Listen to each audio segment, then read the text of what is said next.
Mu gihe amahanga akomeje gukurikirana ibibera mu karere k'ibiyaga bigari, u Rwanda rwongeye kwerekana ko atari igihugu cyicaye gusa kivuga iterambere mu magambo. Amafoto n'amashusho yavugishije benshi ubwo i Kigali hamurikwaga intwaro zigezweho zifite ubushobozi buhambaye bwatunguye benshi, harimo n'izikorerwa mu Rwanda. Ariko se izi ntwaro ni iziki? Ninde wazikoze? Ese zimaze iki ku rwego rw'umutekano n'ubwirinzi bw'igihugu? Kuki ibihugu bikomeye byatangiye gufata u Rwanda nk'aho rwabaye icyitegererezo mu rwego rwa gisirikare? Muri iyi video tugiye kurebera hamwe impamvu nyamukuru zituma isi itangira gutinya u Rwanda, ibimenyetso bifatika by'ubushobozi rufite, ndetse n'icyerekezo cyarwo mu bijyanye no kwigira kubaka igisirikare gihamye. Ntucikwe n'iyi nkuru kuko turagutangariza ibintu byinshi utigeze umenya, kandi wenda byakumurikira ku buryo bwagutse u Rwanda ruhagaze muri iki gihe. Kanda subscribe kuri Rwanda Mood TV tujye tubana no mu bindi biganiro by'ubutaha. Mbahaye ikaze.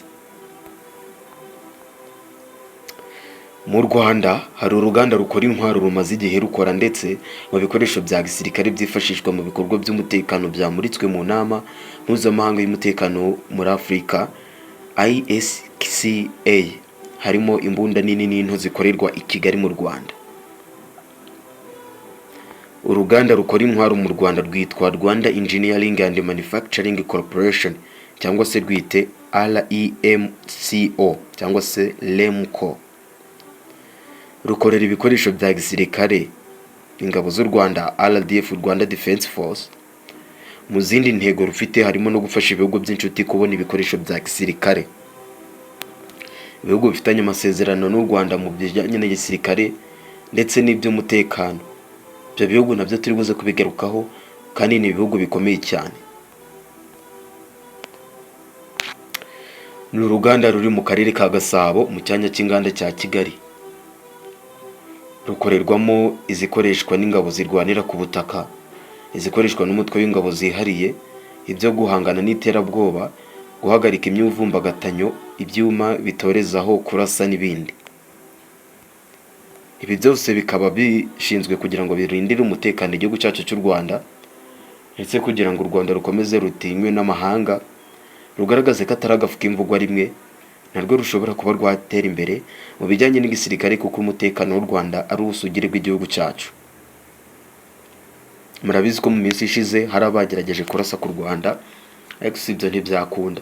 U Rwanda rero ruhora rwiteguye, niyo mpamvu u Rwanda rukataje mu gukora iterambere mu bijyanye na gisirikare ndetse n'ibijyanye n'intwaro zikomeye zizabasha kurinda abaturarwanda bose muri rusange.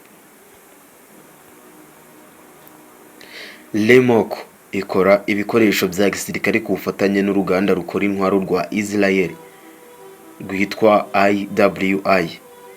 Israel ni igihugu gikomeye cyane cyagiye kivugwa kenshi mu ngamba, ndetse ni igihugu kidasiba kuvugwamo amasasu.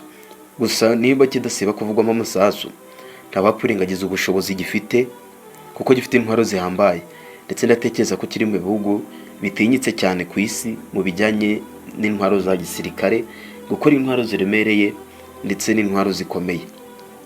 Ibyo mbese urabishidikanyaho? Ubyandikeho muri comment ubwo iyi video uraba uyirangije, kuko tukomeje kukugirira amakuru menshi atandukanye. Uru ruganda rero rwa Israel rwitwa IWI, Israel Weapon Interpretation, ndetse zemewe gukoreshwa ku rugamba. Magingo aya zikoreshwa n'ingabo z'u Rwanda n'iza Israel izi ntwaro REMCO ikora. Nababwiye ko ibi bihugu bikomeye cyane turi buze kubivuga kuko u Rwanda rukomeje gukataza mu iterambere. Mu mbunda zikorerwa mu Rwanda harimo masotera, izo tuzi nka pistol.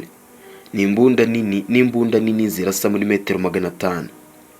Izi zirimo ARAD5 cyangwa se yitwa 300 BKL, n'izindi harimo n'izikoreshwa na ba mudahusha nka ACE Sniper, ARAD Sniper, n'izindi zishobora kurasa muri metero 800.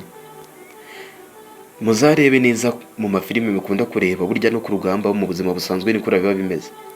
Ubundi urugamba rwose rudafite umuyobozi ruba rwatsinzwe.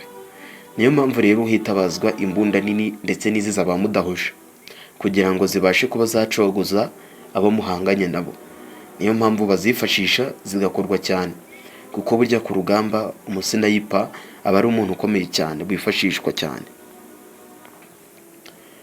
Harimo kandi zo mu bwoko bwa machine gun nka Neve yitwa NAGEV URMG, ndetse hanakorerwamo n'indebakure zifashishwa nijoro night vision sight.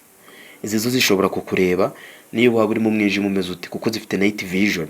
Night vision ni utwuma tw'ikoranabuhanga umuntu yifashisha yambara ku maso, ni natwo besitara kuri izi mbunda kugira ngo abashe gutambuka mu mwijima, mu gihe nk'abasirikare bari kuri misiyo y'ijoro bagende nta kibasitaza, hato batagwa mu bisasu kandi bakagombye kuba babireba. Niyo mpamvu hakorwa izi mbunda zitwa night vision insight kugira zigende zireba ahantu hariho hose abasirikare batambuke nta kibazo bafite.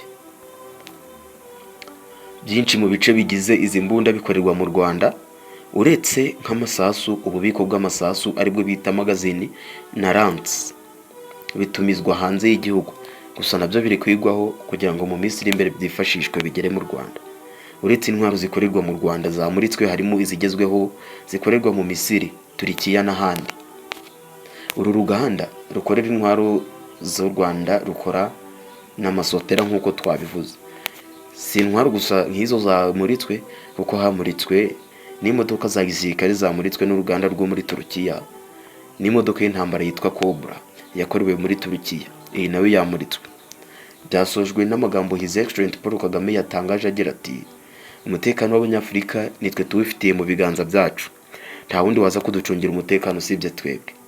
Ese wowe ubona ari nde muntu waza kuducungira umutekano usibye twebwe bwacu, nk'uko umukuru w'igihugu yabigarutseho mu mbwirwaruhame yatangaje. Iyo video nayo nayibahaye munyarukireho murebe. Biragaragara ko u Rwanda rutakiri igihugu gisuzugurwaho, ahubwo ruri mu bihugu biri gushyira imbaraga mu kwiyubaka ku buryo bugezweho kandi bushimangira umutekano warwo n'uw'akarere. Intwaro zamuritswe i Kigali si agahimbazamusyi k'igisirikare gusa, ahubwo ni ubutumwa bukomeye ku isi yose ko u Rwanda ruzi icyo rushaka kandi ruzi ko rwakwihagararaho.